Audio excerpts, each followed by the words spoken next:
I'm from New Orleans, Louisiana.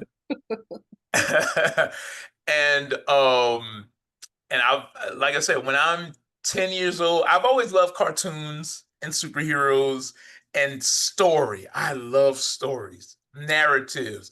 It doesn't matter almost who's telling them. I just like to sit down at the feet of whoever's telling the story and listen to it. Old women, old men, young people, even little kids' stories are just fun. It's a fun time listening to stories. I've always been that way.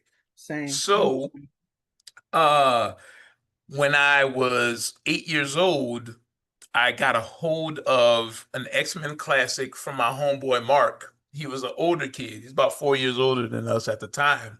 And we used to be friends with his younger brother.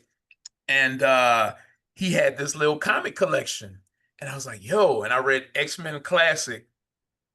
It was like the Hellfire Club. I don't know if you read X-Men, I but did. like, That's actually, I was gonna say I started getting into it because my brother took me to comic book shop and discovered Storm. yeah, I see? think that was one of the offshoots of X-Men. Mhm. I can't remember the title, but yeah. Yeah. So like these were reprints of like the Uncanny X-Men book, but it was like the artist was John Byrne, writer Chris Claremont, and it's the issue of the Hellfire Club saga where Wolverine is like doing his thing. He's knocked through the floor, and we Mhm. think, he's getting beat up, but he kind of emerges back. Anyway, the point is that's something for later. But the point is, that thing inspired me like crazy. I was like, what is this? Like, I had never really read a comic book before. I've seen them Right. in the drugstore back in the day when they used to be in the drugstore, but I never really paid attention until then. I was like, this is like cartoons, but on paper. And I've been drawing since I was 3, but I didn't know that that was a job that you could do, that you could draw superheroes. It just hadn't clicked yet. And Yeah. when I saw those books, it clicked. And then I started, we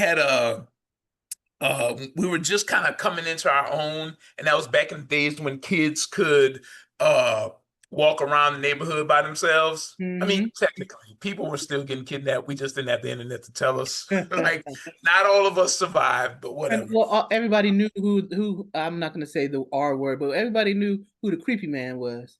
We knew who to Exactly. stay away from back then.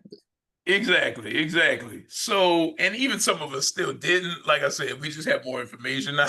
Like, but I'm not one of those people that's like, it was all better back in the day. Maybe. Um, so we were coming into our own, and the cool thing was there was like, you know, always at a time, maybe at least 5 or 8 of us walking around the neighborhood. We were all friends. We were like a gang. So we would walk down the big road, which was Reed Road, as a group, and we would end up at the comic shop. Like Mark was like, "Yo, there's this comic shop," and Miss Pauline of the Bookworm, which is the comic shop, had these